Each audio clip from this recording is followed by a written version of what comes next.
Um bom dia a todos, meus amigos. Estamos começando agora mais um Minuto Tributário, neste dia 13 de maio de 2021. Este nosso canal de notícias tributárias que lhe atualizamos aí e trazemos algo novo, certamente, todo dia pela manhã.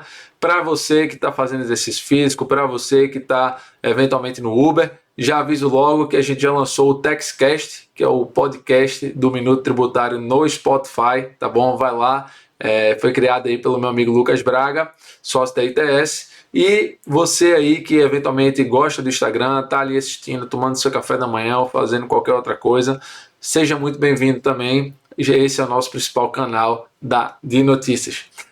Hoje a gente tem excelentes temas para debater com vocês, dentre eles o da exclusão do CMS das bases de cálculo do PIS e da COFINS, que finalmente teve seu início de julgamento, os embargos de declaração no STF, tá bom?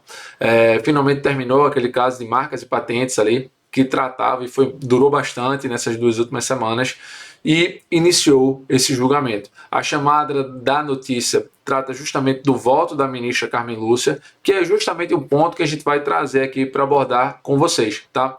Fazendo um pequeno retrospecto, exclusão do CMS das bases de cálculo do PIS e da COFINS foi um tema que iniciou o julgamento em 7 de março de 2017 e teve seu término no dia 15 de março de 2017. Esse foi o último dia, o dia que terminou ali a votação. Posteriormente, se eu não me engano, a ata do julgamento foi publicada no dia 18 de março de 2017, momento a partir do qual o julgamento passou a ser vigente, tá bom? O primeiro ponto que eu trago para vocês, e aqui de última mão, é que Carmen Lúcia separou em 3, basicamente, principais pontos ali do seu julgamento, tá? Dos embargos de declaração que foram opostos pela Procuradoria da Fazenda Nacional. O primeiro deles é a inexistência de omissão. Inexistência de omissão, que naquela prática, toda a discussão que foi trazida para a Fazenda era justamente visando uma possível rediscussão ali da matéria, com base em precedentes vinculantes do próprio Supremo, que não teria sido observado, eventualmente, que é um dos pressupostos, inclusive, dos embargos de declaração por omissão, precedente quando ele não é ali abordado, precedente vinculante, né, que foi julgado por repercussão geral e não foi abordado em julgamento, seja em sede de sentença, em sede de acordo, em sede de acordo lá nos tribunais superiores. E esse foi um dos pontos que a Procuradoria da Fazenda Nacional trouxe como uma possível omissão, visando ali os efeitos infringentes desse embargo de declaração, que a ministra Carmen Lúcia, por sua vez, rejeitou os embargos aí nesse aspecto, no sentido de que não haveria ali uma possível omissão, mas sim uma tentativa ali de rediscutir um tema que já foi muito bem delineado, tanto no voto dela quanto no voto dos demais ministros. O julgamento, salvo engano, que foi tratado nos embargos de declaração como omisso em observância, foi o julgamento da época, muito tempo atrás, que tratava da inclusão do ICMS na base de cálculo do ICMS. Esse foi um julgamento que o Supremo declarou que era constitucional essa incidência de tributo em cima de tributo e que se trouxe à baila aí durante todo o julgamento, inclusive foi fez parte da causa de decidir do ministro Gilmar Mendes. Isso eu me lembro aí muito especificamente do voto dele, do voto que eu lido e do voto narrado também dele, ele tratando em específico desse caso, e me parece que de fato foi bem abordado ali por alguns ministros do STF e não, embora tenha passado ali no processo de possível convencimento, acabou não prevalecendo e me parece ali que não houve de fato uma omissão. Outro ponto muito importante é acerca do ICMS a ser excluído, né? Qual ICMS a ser excluído? E aí esse era um ponto que nos embargos de declaração da Procuradoria da Fazenda Nacional, a Fazenda dizia, olha, o ICMS a ser excluído é o ICMS pago e não faturado. Vamos construir ao menos a lógica aqui para chegar no que é pago e no que é faturado? Imagine uma empresa que revende mercadorias e está revendendo uma camisa. Essa aqui que eu estou vestindo a R$100. Imagine que a alíquota interna do estado de onde aquela empresa é domiciliada para a venda desta camisa é 18% de ICMS. Essa empresa, ao circular essa mercadoria, ela destaca na nota fiscal, ou seja, aquilo ali é um valor que está ali onerado naquela nota fiscal de saída, não significa que seja o valor pago, significa que é o valor que ela destaca na operação de R$18 de ICMS. Na prática, esses R$18 é o que ela paga? Não. Não. Porque a Constituição previu que o ICMS, para as empresas que estão no lucro presumido e no lucro real, ele vai ser um tributo não cumulativo. Na prática, isso quer dizer que as empresas tomam crédito daquilo que elas adquirem para abater do débito daquilo quando elas vendem. Se eu comprei uma mercadoria R$ 50 e essa mercadoria eu comprei para revenda, ela veio com oneração de 18% de ICMS, eu estaria falando, na prática, de um total de R$ 9,00 de ICMS, tá bom? Pense que esses R$ 9,00 de ICMS que onerou a aquisição desse produto pela minha empresa, varejista têxtil, eu abato justamente dos R$ 18,00 da saída, né, que eu vendia 100, 18% de alíquota, R$ 18,00 de ICMS, eu faço essa subtração e ainda se eu tiver incentivo fiscal, eu abato ainda mais o valor do ICMS a ser pago. Na prática, o ICMS devido, crédito menos débito, seria igual a 9, ou seja, R$ 18,00 menos 9 é igual a 9. E se eu tivesse incentivo, eu ainda, por exemplo, incentivo de crédito presumido de 50% de ICMS, eu ainda bateria ainda mais ainda esses 9 para chegar a 4,5 de ICMS. Isso quer dizer, na prática, que o ICMS pago, que é o que defende a fazenda, que deveria ter sido excluído da base de cálculo do PIS e da COFINS, ele seria R$ 4,5. Ou seja, é essa quantia que eu tiraria da base de cálculo. Qual a base de cálculo? Seria os R$ 100. Tá? Base de cálculo do PIS e da COFINS é a receita bruta. E por que o ICMS está nela? Porque na minha receita bruta, que ela decorre ali do produto da venda e da prestação de serviço, bem como de tudo aquilo que decorre da minha atividade fim, na receita bruta, ela consta ali a parcela de ICMS, tá bom? E aí, por exemplo, se a minha receita bruta foi 100 e o ICMS destacado é 18, eu quero tirar R$18 dos 100, que é a receita bruta, do PIS e da COFINS. Ou seja, eu quero fazer PIS e COFINS incidir sobre 72, tá? Por outro lado, se eu tiro o ICMS pago, nesse caso que eu falei para vocês, que tem incentivo fiscal, por exemplo, eu posso estar tirando ali 4,5% ou via discutir aí para tirar R$9, que é o ICMS crédito menos o débito, tá bom? Que geraria ali uma retirada, uma incidência de PIS/COFINS aí por uma quantia menor. Em vez de ser 82, incidiria PIS/COFINS sobre eventualmente 91 ou ainda 95,5, tá bom?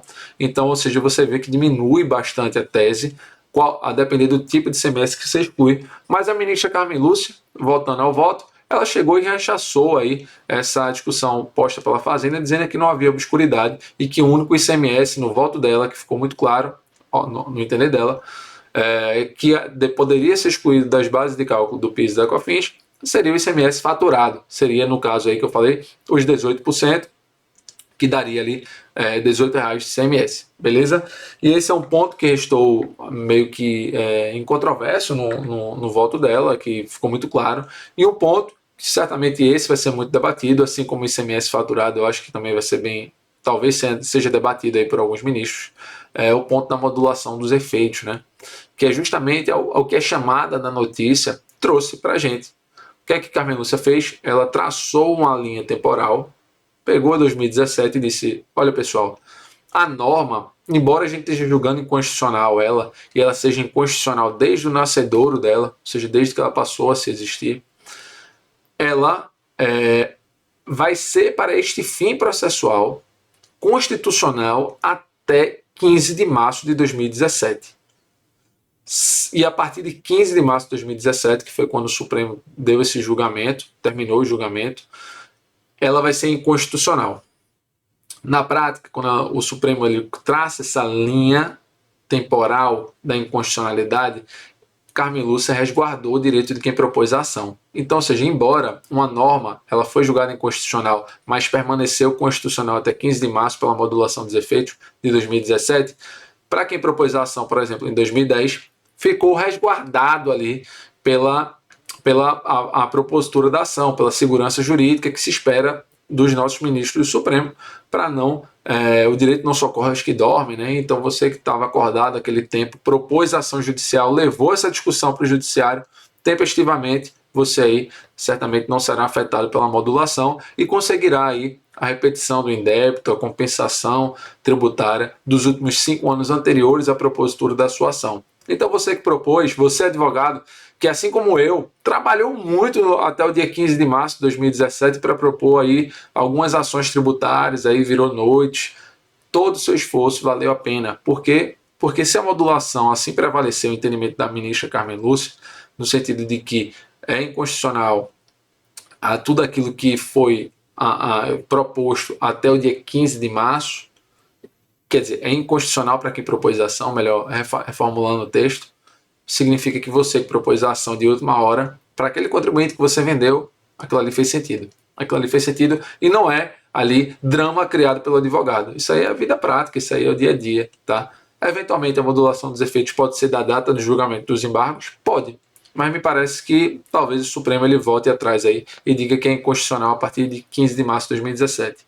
Você que propôs a ação de 16 de março, se prevaleceu, de 2017, se prevalecer este entendimento da ministra Carmen Lúcia, você vai ter aí, pro passado, um período de 1 ano a recuperar, mais o período da ação. Você que propôs a ação, por outro lado, dia 10 de maio de 2021, você vai ter aí seus últimos 4 anos e um pouquinho a recuperar para fins de exclusão de CMS das bases de cálculo do PIS e da COFINS, porque a norma passou a ser inconstitucional a partir de 2017, se assim, de março de 2017, se assim prevaleceu o entendimento da ministra Carmen Lúcia. E ainda assim, você que não propôs a ação e realizou uma compensação de ofícios, me parece que você pode recuperar o crédito administrativamente até 15 de março de 2017 também. Então abre aí também uma janela de oportunidade para aquele cliente que acabou realmente quedando-se inerte ali, que não se movimentou naquela época e que até agora não propôs a ação. Eventualmente você, com a modulação dos efeitos prevalecendo este entendimento, talvez você possa recuperar administrativamente, mas vamos aguardar o desfecho dos demais votos. Isso aqui é só uma explicação do que é que foi votado pela ministra Carmen Lúcia e vai ser muito debatido pelos outros ministros. Eventualmente esse entendimento pode prevalecer, por isso que a gente abordou um pouquinho mais esse tema. Como tem muitos temas relevantes, e o segundo deles é esse, eu vou parar esse Minuto Tributário após essa segunda notícia. Tá? Eu tinha mais temas, inclusive, para trazer para vocês, mas realmente as discussões aqui são de extrema relevância. E essa aqui é uma delas. E essa aqui trata-se da inconstitucionalidade do ICMS antecipação das bases para as empresas optantes do Simples Nacional.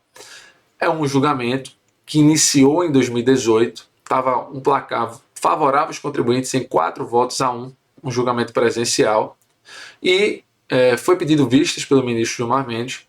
Voltando de vistas, esse processo acabou alterando aí o seu rumo, o seu leme, e acabou indo para desfavor do contribuinte, tá?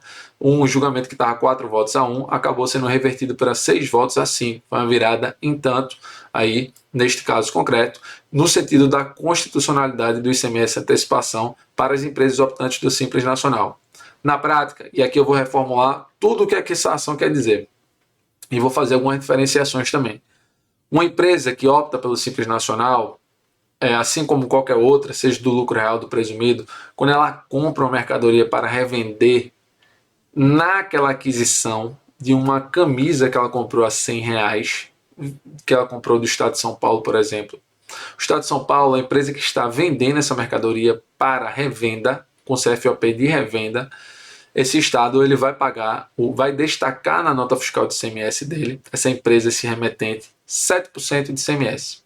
7% quando vem do estado de Sul, Sudeste, tirando o Espírito Santo, vindo para os estados do Norte e Nordeste. Entre estados do Norte e Nordeste vai ser uma alíquota interestadual de 12%.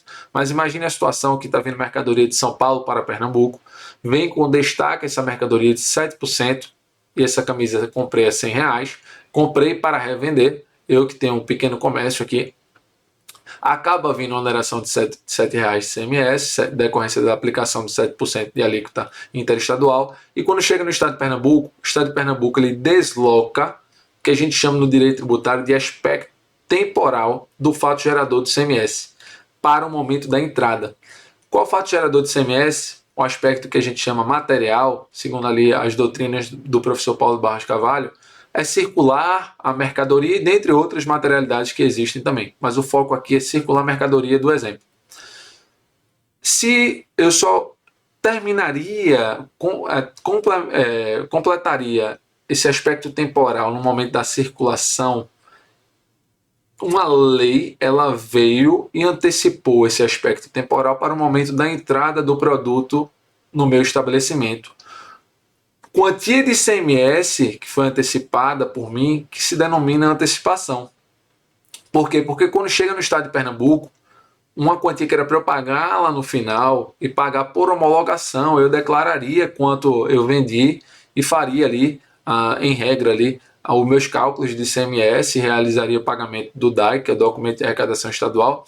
Por outro lado, o Estado de Pernambuco hoje ele chega e lança por meio de um extrato fronteira, lança de ofício inclusive, uma quantia de ICMS que ele chama antecipação, que é justamente a diferença dessa alíquota interestadual, esse 6%, 7%, perdão, para os 18% que é a alíquota interna desta camisa. Então, ou seja, nesta operação viria uma oneração de 7%, R$7 na nota fiscal, e 11% eu já anteciparia a mais para o Estado de Pernambuco no momento da entrada, tá, do produto no meu estabelecimento, independentemente da venda ter ocorrido ainda ou não, tá bom? Na prática, esse ICMS de antecipação ele é muito pertinente para as empresas que estão optando pelo lucro presumido e lucro real, porque assim como eu já expus para vocês no exemplo passado, essas empresas do lucro presumido e lucro real, elas tomam crédito do ICMS quando que é onerado ali na operação, os 7% que está destacado na nota fiscal. As empresas tomam crédito aí, no caso da camisa, tomou crédito de R$7, e além disso, essas empresas elas tomam crédito daquela quantia de ICMS que foi gerada na fronteira, no ICMS fronteira, tá bom? Que é o ICMS antecipação. E além dos 7%, dos R$7, elas tomam crédito de mais 11, totalizando R$18 de crédito de ICMS. Quando dá venda, por outro lado, se ela vendeu a R$200 e essa camisa tem uma alíquota de 18%, ela acaba gerando um débito de ICMS de R$36, e esse débito de ICMS, ela abate, tá? Esse passivo, ela abate do ativo, que é um ICMS a recuperar, gerando ali 36 menos 18, R$18 de ICMS a pagar, tá bom? Assim como a gente fez esse exemplo no último caso.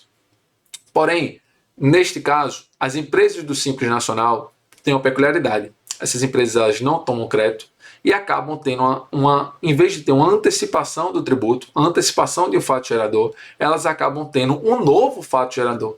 Veja que coisa.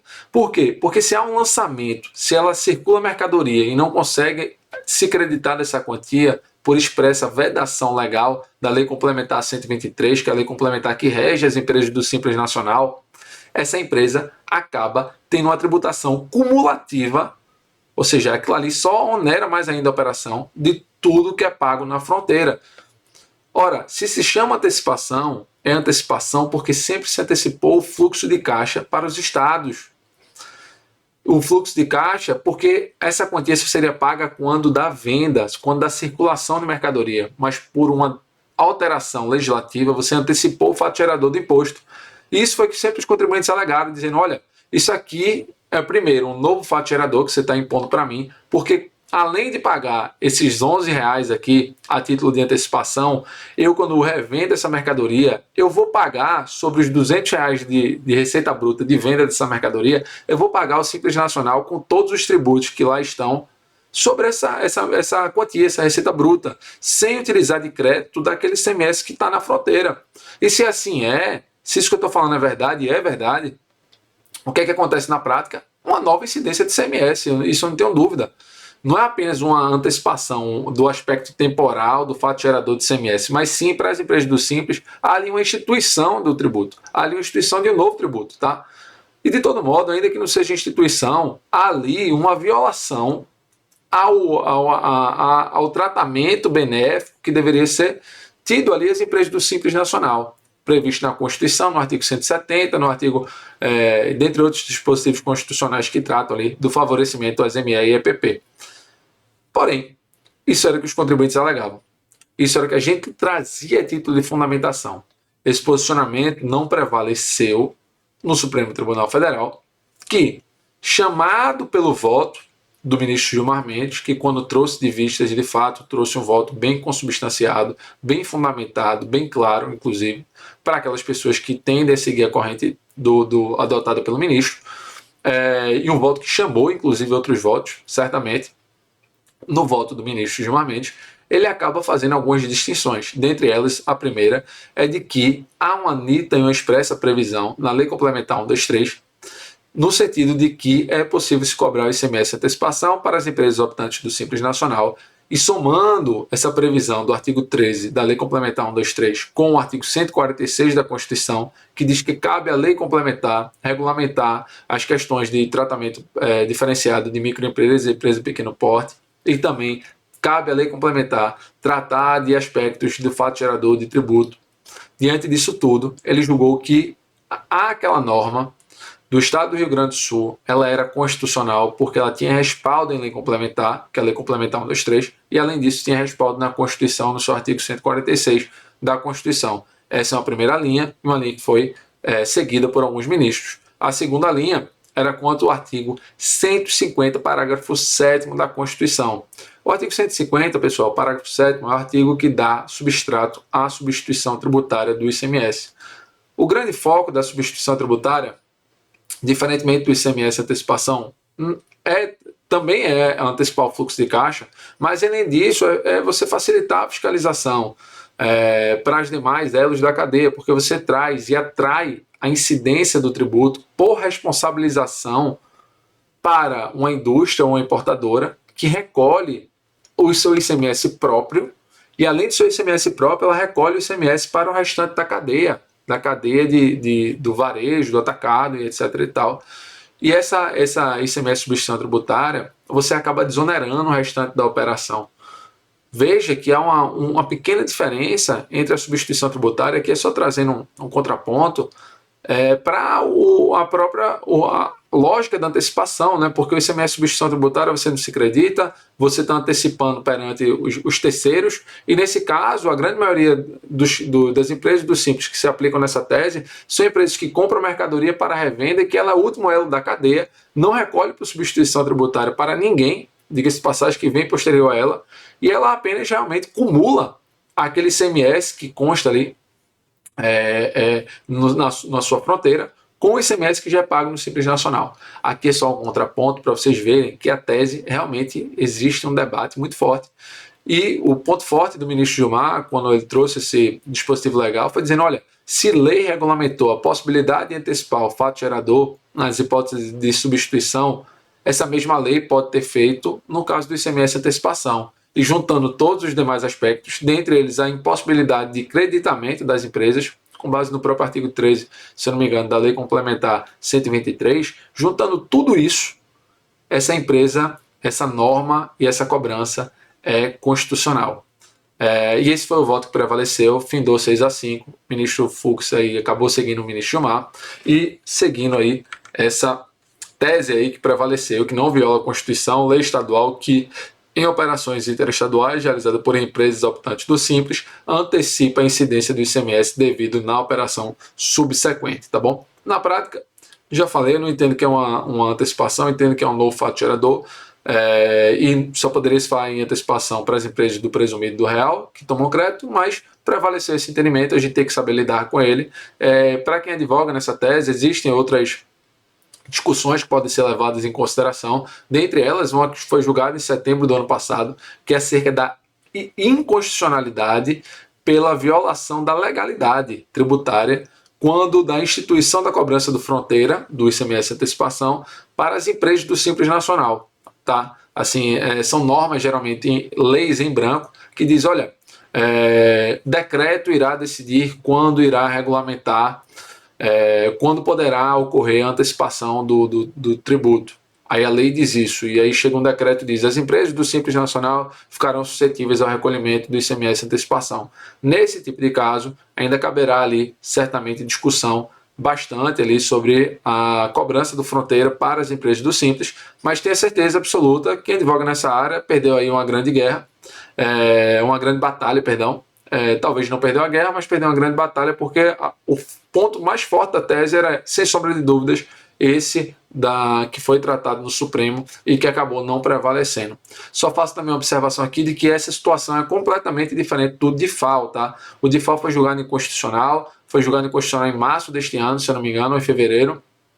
E o DIFAL, ele trata de operações de venda da empresa para consumidores finais. Ou seja, não estou trazendo a incidência do ICMS para o momento da minha entrada da mercadoria, mas sim eu estou dizendo que é inconstitucional o pagamento que eu, empresa, faço para outro estado em decorrência da minha venda ter ocorrido de maneira interestadual, ou seja, eu sou domiciliado no estado de São Paulo, vendi para um amigo do estado de Pernambuco, que é consumidor final, e a minha empresa ela tem que recolher o ICMS, obviamente o ICMS interestadual, os 7%, e os 11%, que é o de FAO, ela recolhe diretamente ao estado de Pernambuco. Veja que essa situação em nada tem a ver com aquela do ICMS antecipação, que trata do momento da entrada da mercadoria do estabelecimento. Tá? Então, a tese do DIFAL é outra tese, é muito aplicada para as empresas de e-commerce e, aqui já de antemão, para quem não propôs a ação, houve a modulação dos efeitos só em constitucional a partir de 2022. Daqui para lá o CONFAS já vai ter regulamentado